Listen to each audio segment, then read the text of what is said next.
ये आप अपनी कुंडली को स्क्रीन पे देख रहे हो। आपको जो समस्या आ रही है उस पर भी मैं आज बात करूंगा। सबसे पहले लगन चार्ट देखिए, ऊपर नवांशाढ़ और नीचे विश्वंतरी महादशा दे रखी है। गुरु की महादशा अभी आप पे चल रही है 2027। ये गुरु की महादशा आप पे 2027 तक लगी रहेगी। अब देखिए लगन चार्ट में चौथा घर देखिए, जो घर में परेशानी आ रही है उस पर मैं सबसे पहले बात करता हूँ। देखिए चौथा घर देखिए, ये होता है हमारा चौथा घर।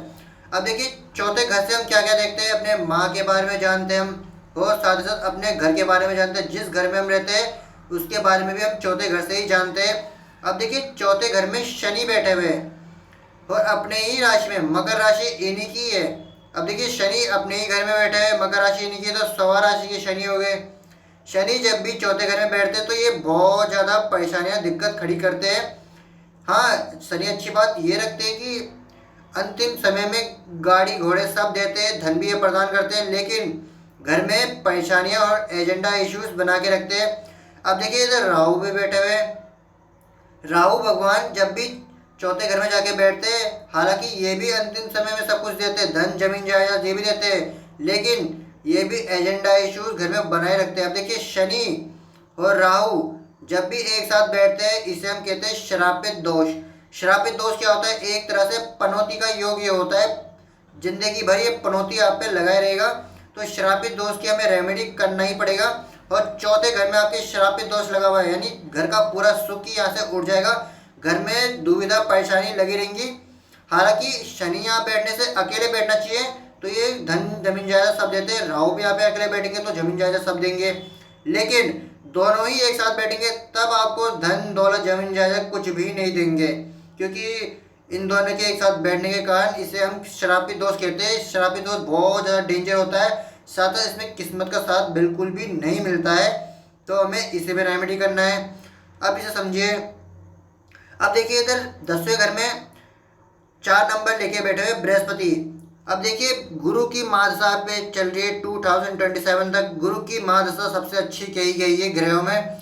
अब देखिए गुरु की महादशा में भी आपको प्रॉब्लम आ रही है, तो यही दोष बना हुआ है। और गुरु की महादशा में एक और प्रॉब्लम आपको झेलनी पड़ेगी। अब देखिए गुरु जब भी 10वें घर में जाके बैठते हैं, यानी महादशा का प्लेनेट ही 10वें घर में जाके बैठा है। गुरु जब भी 10वें घर में जाके बैठते हैं कारक माने जाते हैं। बृहस्पति 10वें घर में बहुत ज्यादा कारक ग्रह माने जाते हैं, लेकिन देखिए गुरु यहाँ से वक्री हो गए। और देखिए अच्छी बात क्या है कि बृहस्पति यहाँ पे 4 नंबर यानी चंद्रमा की राशि में बैठे। कर्क राशि में गुरु बहुत ज्यादा उच्च के हो जाते हैं, और साथ साथ ये 10वां घर है, 10वें घर में गुरु कारक भी माने जाते हैं।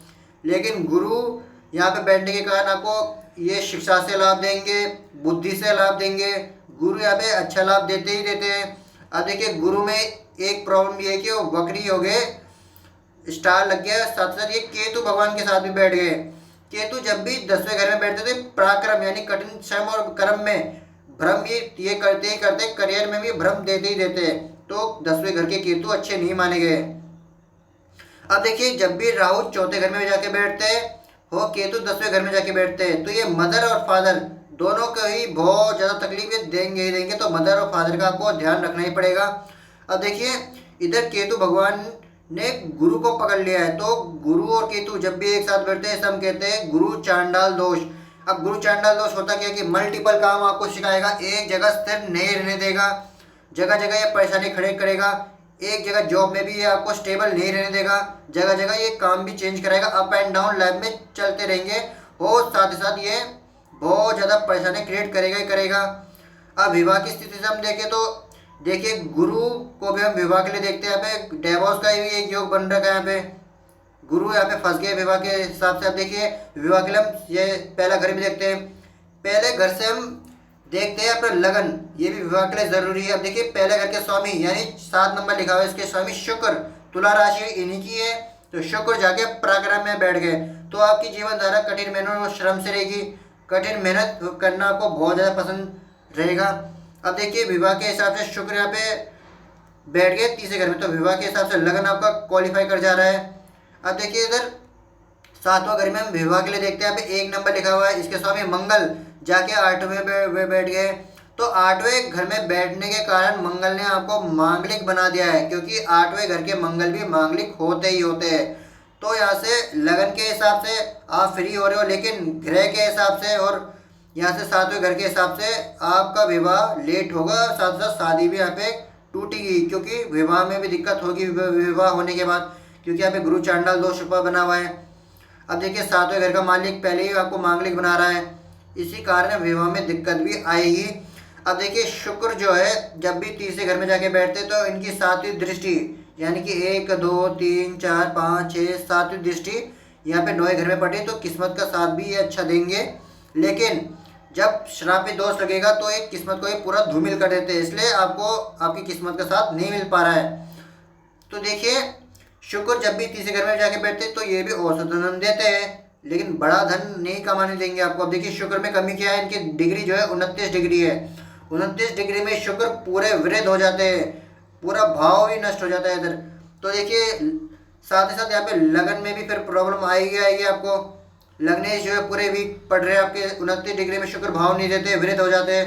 अब देखिए शुक्र के साथ यहाँ पे सूर्य भी बैठे, सूर्य यहाँ पे अच्छे बैठे हुए हैं, सूर्य 15 डिग्री के तेजस्वी सूर्य पाए अपने।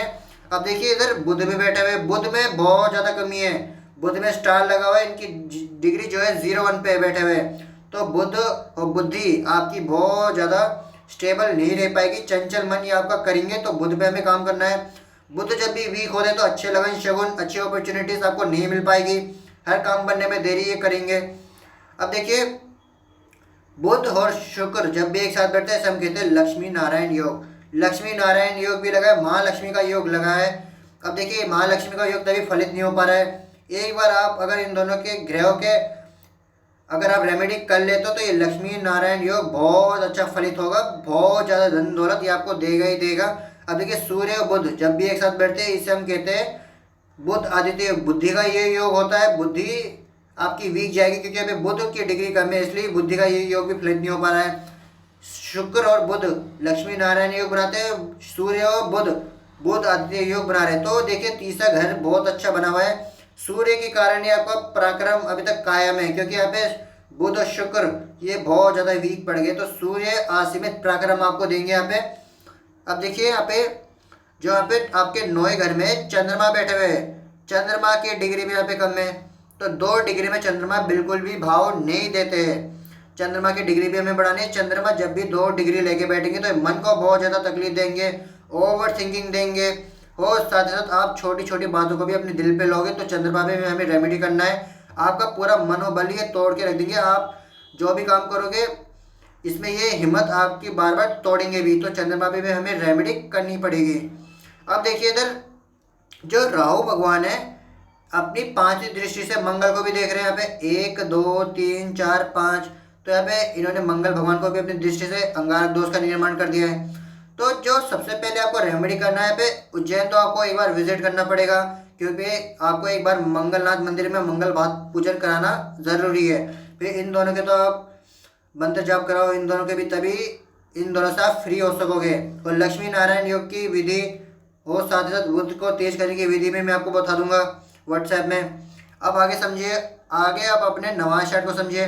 नवाज चार्ट हमें आगे की फ्यूचरिंग बताता है, जैसे जैसे हमारी उम्र बढ़ती है वैसे वैसे नवाज चार्ट भी बहुत ज़्यादा मजबूत होते जाता है। अब देखिए यहाँ पे राहु मंगल का यहाँ पे अंगारक लग गया है दूसरे घर में, धन की कमी यहाँ पे हमेशा रहेगी, घर में धन की कमी भी रहेगी और साथ साथ आपको भी। तो धन के घर में अंगारक लगा, इसलिए कहा था कि मंगल भात पूजन कराना ज़रूरी है। अब देखिए शनि जो है पहले घर में जाके बैठे हुए, अपने ही राशि में बैठे, सवा राशि के शनि दोबारा हो गए। शनि जब भी पहले घर में जाके बैठते तो जमकर रगड़ते हैं, परीक्षा ये हर कदम कदम पे लेते हैं। शनि जब भी पहले घर में जाके बैठते हैं, यानी नवाज चार्ट में पहले ही घर में कोई अशुभ प्लैनेट बैठ जाए तो हस्बैंड वाइफ के बीच में लड़ाई झगड़ा होके ही रहता है। साथ ही साथ मैरिड लाइफ में भी टेंशन फिकर ये देंगे आपको। तो शनि पे भी हमें रेमेडी करना है, उसका रेमेडी भी मैं आपको व्हाट्सएप कर दूंगा। अब देखिए बुध जो है यहाँ पे चौथे घर में आके बैठ गया, तो बुध यहाँ पे बहुत अच्छे बैठे हुए। अब देखिए बुध की जो दृष्टि पड़ रही है, 7वीं दृष्टि 1 2 3 4 5 6 7 कर्म के घर में पड़ी, तो कर्म को ये बहुत अच्छा बना के रखेंगे, कर्म में ये किस्मत भी खोलेंगे। बस ऊपर लगन चार्ट पे हमें बुध की डिग्री बढ़ानी है, तो बुध यहाँ पे आपको बहुत अच्छा भाव प्रस्तुत करने के लिए तैयार है। अब इसे आगे समझिए, देखिए यहाँ पे चंद्रमा जो है यहाँ पे 10वें घर में जाके बैठ गए। चंद्रमा भी कर्म में बहुत अच्छा भाव देते हैं, मन से कविताएं लिखना, मन की शक्ति यूज करना, साथ साथ लिक्विड का कोई बिजनेस करना या फिर राइटिंग का कुछ काम करना, चंद्रमा यहाँ पे बहुत अच्छा भाव यहाँ पे प्रस्तुत करते हैं। अब आगे समझिए, देखिए यहाँ पे केतु और सूर्य का यहाँ पे ग्रहण लग गया है 8वें घर में। केतु और सूर्य का जब भी 8वें घर में ग्रहण लगता है तो ये मेन पार्ट से रिलेटेड कोई समस्या आपको देगा, स्पाइनल कॉर्ड की समस्या आपको देगा, पेट से रिलेटेड रिगार्डिंग समस्या भी आपको देगा ही देगा, और साथ साथ पाइल्स और प्रोस्टेट की समस्या भी ये ग्रहण दोष 8वें घर में देगा ही देगा। तो ग्रहण दोष की रेमेडी भी हमें यहाँ पे करनी है। अब देखिए, जो गुरु है वो 12वें घर में जाके बैठ गए, तो 12वें घर के गुरु अच्छे नहीं माने जाते हैं। अब देखिए, शुक्र भी 12वें घर में जाके बैठे। शुक्र 12वें घर में बहुत अच्छा भाव देते हैं, खर्चा पानी सब यहाँ पे देते हैं, तो धन का एक स्रोत शुक्र यहाँ पे बना के रखते हैं। शुक्र 12वें घर में बहुत अच्छे माने गए, लेकिन बृहस्पति नहीं। तो शुक्र यहाँ पे आपको बहुत ज़्यादा खर्चीला भी बनाएंगे। अब देखिए, यहाँ पे दोनों ही गुरु एक साथ बैठ गए तो आपको बहुत ज़्यादा आकर्षित भी बनाएंगे। अब देखिए, अगर आपको जानकारी पसंद आई हो, श्री गणेश कीजिए, एस्ट्रो ज्ञान चैनल को सब्सक्राइब कीजिएगा।